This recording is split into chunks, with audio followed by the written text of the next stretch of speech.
Action. With Halloween fast approaching, I wanted to answer a question that many people may not really know the answer to. What exactly is Halloween? What's the first thing that pops into your head when you think of Halloween? Was it perhaps costumes and maybe the famous sentence, trick or treat? Well, all of that would be related to Halloween, and here's some brief history of how it all started. Halloween is derived from Hallows Evening on October 31st, which is followed by All Saints' Day on November 1st. It's kind of like Christmas Eve and Christmas Day. Hallow actually means saint, and All Saints' Day is an observance for the departed. The Hallows, or the saints, were those who had already departed, and the Catholic Church was observing the great things that they did while they were here. So essentially, Halloween is a Christian holiday observed by the Catholic Church and many Protestant denominations. But Halloween goes further back than that. According to many scholars, this holiday was Christianized, which means it was adopted by the Christians, but it actually has roots dating back to the Celtic harvest traditions, as well as some pagan roots. But if you trace Halloween even further back, we find it's actually a Gaelic tradition, which marks the end of the harvest season and the start of winter, which is the darkest part of the year. That's why Halloween has these dark undertones. October 31st was the midpoint between the autumn equinox and the winter solstice. Over time, the two traditions merged, and that's where we get the modern version of Halloween. So when did people start dressing up in costumes and going around knocking on strangers' doors?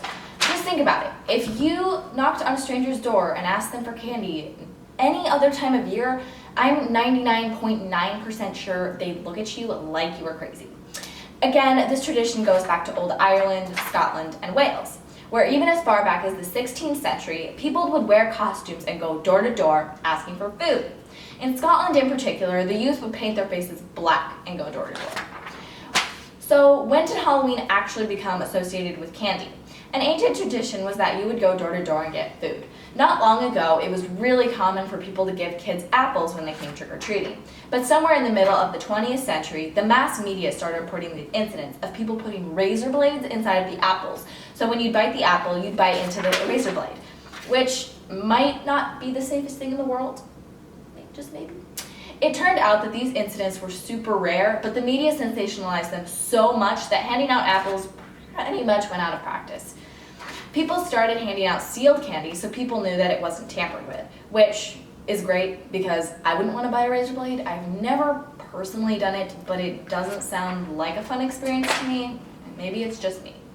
What about Halloween in America? What about the famous term trick or treat? Well, when America was very first colonized, Halloween kind of got forgotten for a while. But as time went on and society grew, people started observing Halloween again, and part of that tradition was wearing costumes. People had costume parties as far back as the 1800s. Again, this goes back to ancient Celtic Christian roots. As far as trick-or-treat, it has become the most popular form of activity among the many Halloween celebrations. The term originated around the 1920s, but it was not found in magazines or papers until the late 1930s. Throughout the 1940s, trick-or-treat started to get into full swing due to many children's books and TV shows. In 1952, Walt Disney permanently burned it into the hearts and minds of America when his cartoon Trick-or-Treat debuted. Trick-or-Treat was here to stay, and that's not the only thing that's staying for a while. Americans spend over $2.5 billion every year on Halloween. It's the second largest holiday after Christmas. So I think it's safe to say, with all of these facts, Halloween's here to stay.